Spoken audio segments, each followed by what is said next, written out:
Whoever loves me will keep my word, and my Father will love him, and we will come to him.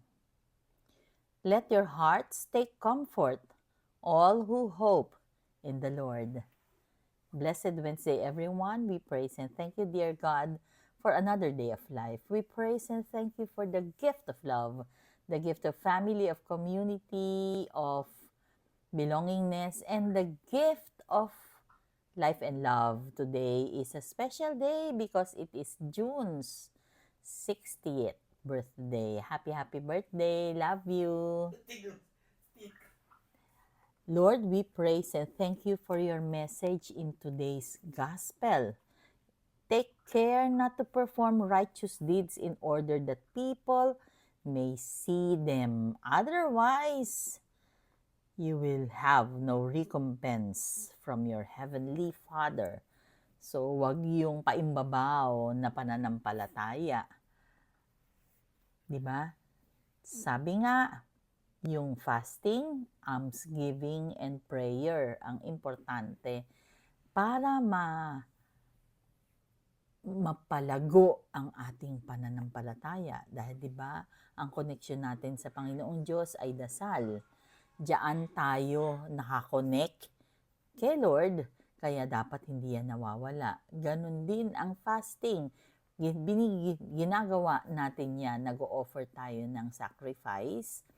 And ang essence talaga niyan is kapag ka ikaw ay nakatipid dahil binawasan mo ang kinain mo, ibigay sa iba. Dahil kung walang aksyon na pananampalataya is a dead faith. Sa totoo lang, ang gusto ni Jesus ay ang puso na katulad niya, yung puso na mapagmahal, yung puso na hindi mayabang, hindi showy. Kung ano yung nasa kaibuturan ng puso, nakikita kung paano mabuhay. Bigyan ko kayo ng acronym ng heart, yung puso, yung heart, yung puso natin. Hinihiling ni Lord na we have this kind of heart. H is for humility, yung mababang loob na puso, yung hindi mayabang, hindi mapagmataas. Yung E is empathizing heart, yung kaya niyang pumunta sa shoes ng kapwa niya para maramdaman niya kung ano ang pinagdadaanan niya at saan siya nagmumula. Ibig sabihin, hindi ka magiging judgmental kasi nauunawaan mo fully kung saan siya nanggagaling. A is act of kindness. Kapag ka ikaw ay ang puso mo ay parang puso ni Jesus, you will be caring and kind to your fellow men. R is to relate with God and to relate with people. Kasi kinoconnect mo, ikaw nga ang hinihiling sa atin is to be channel of blessings. So, paano yun? Biniyayaan ka ng Panginoong Diyos, i-share mo sa iba yung blessings na yan. At ang T is total surrender sa Panginoong Diyos. Yung letting go and letting God do the rest. Yung pray as if everything else galing sa power mo, pero pray also as if wala ka ng power, si Lord nang bahala. Lord, please take over.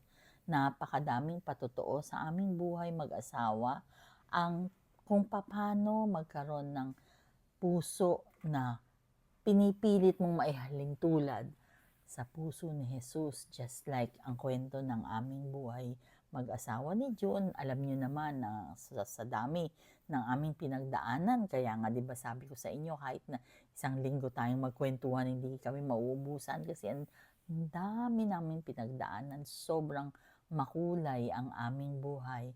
Pero isang bagay ang igagaranti ko sa inyo, hindi man perpekto ang aming buhay mag-asawa ni June, kami ay nabubuhay na ngayon, paunti-unti na kinokorek yung aming mga pagkakamali, paunti-unti kaming patungo doon sa landas, papalapit kay Lord, dahil na we realized how important yung mga pinagsasasabi namin. Dati hindi namin kayang i-verbalize ang mga ganito kasi hindi naman namin sinasapuso, sinasagawa. Pero ngayon, we continuously, every single day, continuously striving very hard to do what we are saying.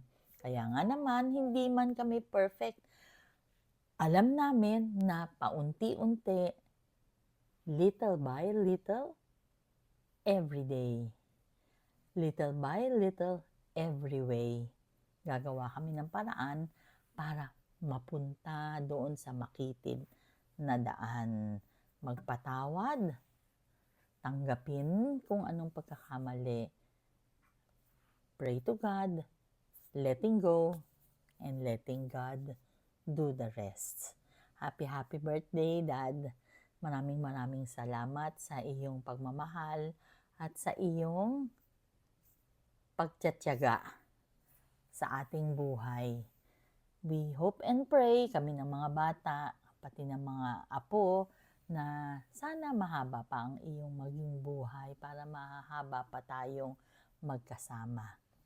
Pagka nag-retire na ako, excited much. Sana excited ka din. Love you.